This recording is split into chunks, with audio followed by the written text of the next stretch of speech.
അസ്സലാമലൈക്കും. എല്ലാവർക്കും ടുട്ടൂസ് കിച്ചണിലേക്ക് സ്വാഗതം. ഇന്ന് ഞാൻ ഉണ്ടാക്കാൻ പോകുന്നത് ഫിഷ് ബിരിയാണിയാണ്. അതിനു വേണ്ടി എടുത്തിരിക്കുന്നത് ഒരു 250 ഗ്രാമാണ് എടുത്തിരിക്കുന്നത്. കേര മീനാണ് കേട്ടോ. ഇതുപോലെ പീസായിട്ട് എടുത്തിരിക്കുന്നുണ്ട്. ഇത് നമുക്ക് മസാല പുരട്ടിയെടുക്കാം. ഒരു ബൗളിലേക്ക് ഇടുന്നുണ്ട്. എന്നിട്ട് നമുക്ക് മസാല പുരട്ടാനായിട്ട് ഒരു 2 ടീസ്പൂൺ മുളക് പൊടി ഇടണം.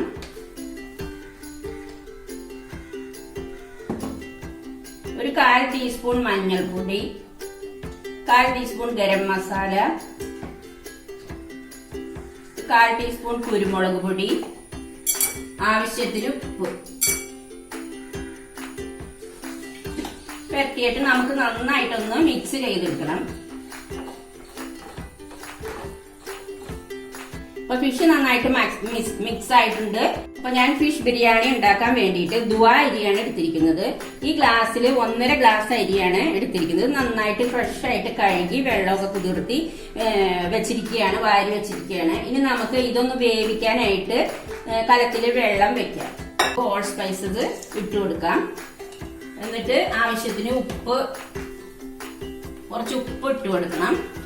എന്നിട്ട് ഒരു പകുതി നാരങ്ങ പിഴിഞ്ഞു കൊടുക്കണം. ഈ അരി ഇട്ട് കൊടുക്കാം.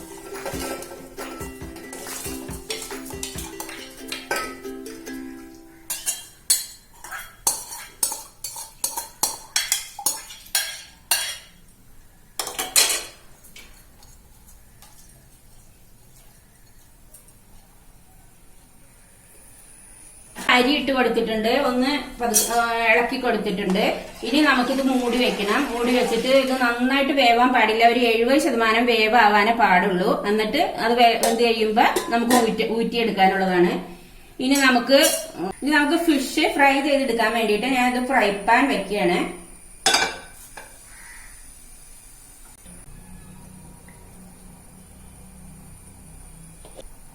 വെളിച്ചെണ്ണ നന്നായിട്ട് ചൂടായിട്ടുണ്ടെങ്കിൽ നമുക്ക് മീന് കുറേശ്ശെ അതിലേക്ക് ഇട്ട് കൊടുക്കാം.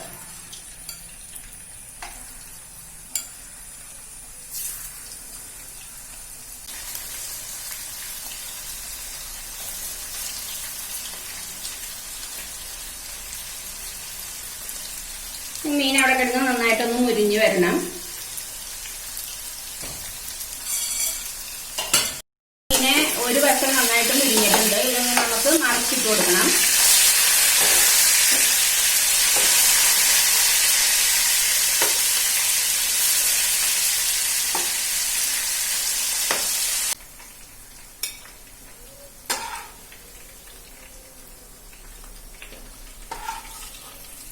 ഇനി നമുക്ക് ആ മീൻ ഞാൻ വറുത്ത് കോരിയ ആ വെളിച്ചെണ്ണയിൽ തന്നെയാണ് ഇതിന്റെ മസാല തയ്യാറാക്കുന്നത്. ഇതൊരു വലിയ സവാള കുരുകുരുവെന്ന് അരിഞ്ഞിട്ടിട്ടുണ്ട്. അത് ഇതിലേക്ക് ഇട്ട് കൊടുക്കാം. സവാള ഒന്ന് ചെറുതായിട്ടൊന്ന് വഴന്നു തന്നെ. സവാളയിൽ ഒരു ലേശം ഉപ്പിട്ട് കൊടുക്കാം. ഒന്ന് നന്നായിട്ട് വഴന്നു വരാൻ വേണ്ടിയിട്ട് ചെറുതായിട്ട് ഉപ്പിട്ട് കൊടുക്കണം.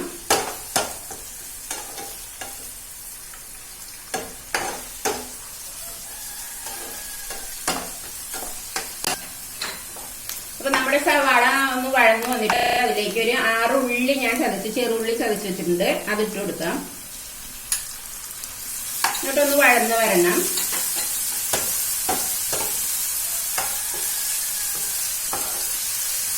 വെളുത്തുള്ളിയും കൂടി ചതച്ച് വെച്ചതാണ് എടുത്തിരിക്കുന്നത്. പച്ചമുളക് ഒരു 4 എടുത്തിട്ടുണ്ട്. ഇഞ്ചി ഒരു ചെറിയ കഷ്ണം, വെളുത്തുള്ളി 2 കുടം വെളുത്തുള്ളി അത് എടുത്തിട്ടുണ്ട്. ഇനി നമുക്ക് ഇട്ടിട്ട് അതിന്റെ പച്ചമണം മാറുന്നത് വരെ ഒന്ന് വഴറ്റിക്കൊണ്ടിരിക്കണം.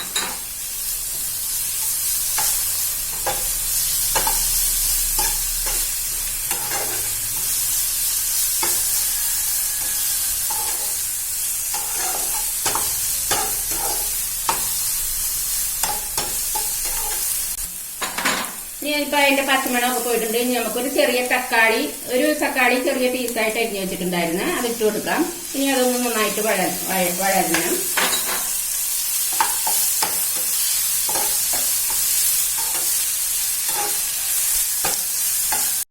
വന്നിട്ടുണ്ട്. ഇനി നമുക്ക് അതിലേക്ക് കറിവേപ്പില ഇട്ട് കൊടുക്കാം. എന്നിട്ട് നമുക്ക് അതിന് വേണ്ട പൊടികൾ ഇട്ട് കൊടുക്കാം. നമ്മൾ ആദ്യം മുളക് പൊടി ഇട്ടിട്ടുണ്ട്.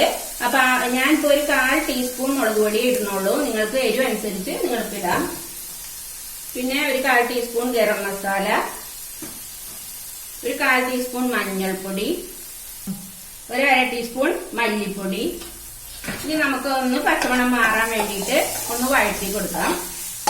ഇപ്പൊ വഴറ്റുമ്പോൾ നമ്മൾ നേരത്തെ ഉപ്പ് ഇട്ടിട്ടുണ്ട്, 2 പ്രാവശ്യം ഉപ്പ് ഇട്ടിട്ടുണ്ട്. ഒരു ലേശം ഉപ്പ് കൂടരുത്. അപ്പൊ നമുക്ക് ആവശ്യത്തിന് ഒരു ലേശം ഉപ്പും കൂടി ഇട്ട് കൊടുക്കാം.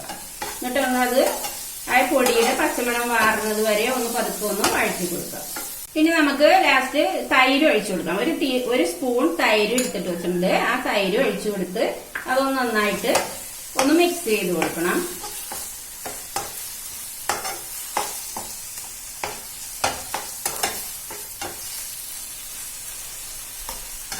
ഇവിടെ റെഡി ആയിട്ടുണ്ട്. ഇനി നമുക്ക് മീൻ ഇട്ട് കൊടുക്കണം. എന്നിട്ട് അതൊന്ന് മിക്സ് ചെയ്ത് കൊടുക്കണം.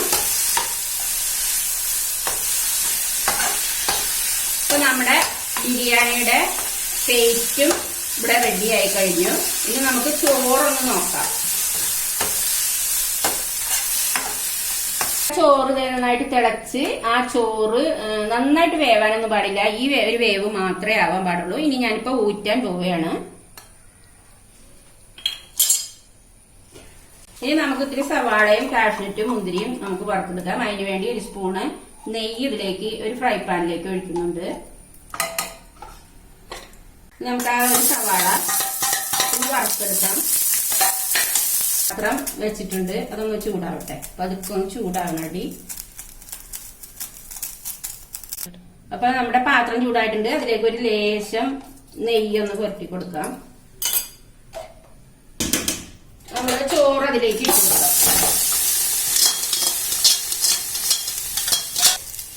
ഇനി നമ്മുടെ ആ മസാല അതിലേക്ക് ഇട്ട് കൊടുക്കാം.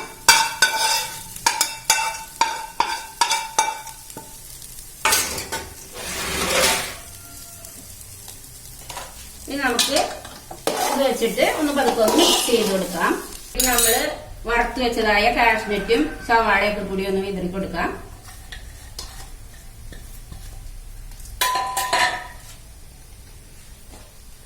ഇപ്പൊ ചോറ് ഇവിടെ ബിരിയാണി റെഡി ആയിട്ടുണ്ട്. ഇനി നമുക്ക് ഇത് അടച്ചു വെക്കണം. ഒരു മിനിറ്റ് ഒന്ന് പതുക്കെ ഒന്ന് ചൂടാവണം, അടച്ചു വെക്കണം. ബിരിയാണി റെഡി ആയിട്ടുണ്ട്. അപ്പൊ നിങ്ങൾക്ക് ഇതുപോലെ ഉണ്ടാക്കി കഴിക്കണം. എന്നിട്ട് ഇഷ്ടമായെങ്കിൽ നിങ്ങൾ കമന്റ്സ് ചെയ്യണം, ലൈക്ക് അടിക്കണം, ഷെയർ ചെയ്യണം. ഇനി അടുത്ത വീഡിയോ ആയിട്ട് കാണാം.